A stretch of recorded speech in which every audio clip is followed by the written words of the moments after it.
Romans chapter 3. What is then the preferment of the Jew? Or what is the profit of circumcision? Much every manner of way, for chiefly because unto them were of credit committed the oracles of God. For what, though some did not believe, shall their unbelief make the faith of God without effect? God forbid. Yea, let God be true, and every man a liar, as it is written, that thou mightest be justified in thy words, and overcome when thou art judged. Now, if our unrighteousness commend the righteousness of God, what shall we say? Is God unrighteous which punisheth? I speak as a man. God forbid. Else how shall God judge the world? For if the verity of God hath more abounded through my lie unto his glory, why am I yet condemned as a sinner? And, as we are blamed, and as some affirm that we say, why do we not evil, that good may come thereof, whose damnation is just? What then? Are we more excellent? No, in no wise. For we have already proved that all, both Jews and Gentiles, are under sin.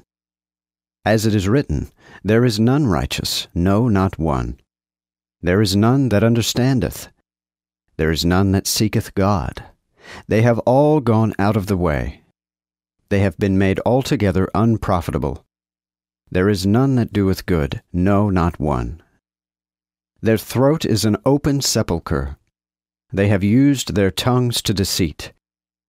The poison of asps is under their lips, whose mouth is full of cursing and bitterness. Their feet are swift to shed blood. Destruction and calamity are in their ways, and the way of peace they have not known.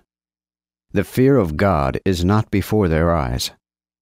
Now we know that whatsoever the law saith, it saith it to them which are under the law, that every mouth may be stopped, and all the world be subject to the judgment of God. Therefore by the works of the law shall no flesh be justified in his sight. For by the law cometh the knowledge of sin. But now is the righteousness of God made manifest without the law, having witness of the law and of the prophets, to wit, the righteousness of God by the faith of Jesus Christ, unto all, and upon all that believe.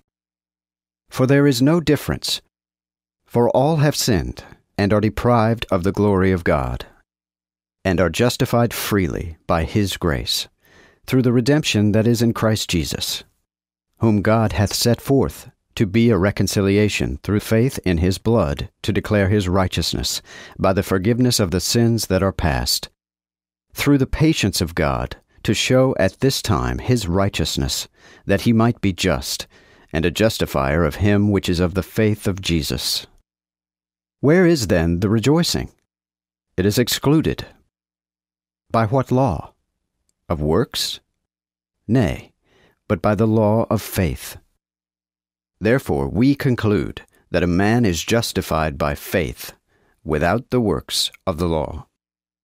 God, is he the God of the Jews only, and not of the Gentiles also? Yes, even of the Gentiles also. For it is one God, who shall justify circumcision of faith, and uncircumcision through faith. Do we then make the law of none effect through faith? God forbid. Yea, we establish the law.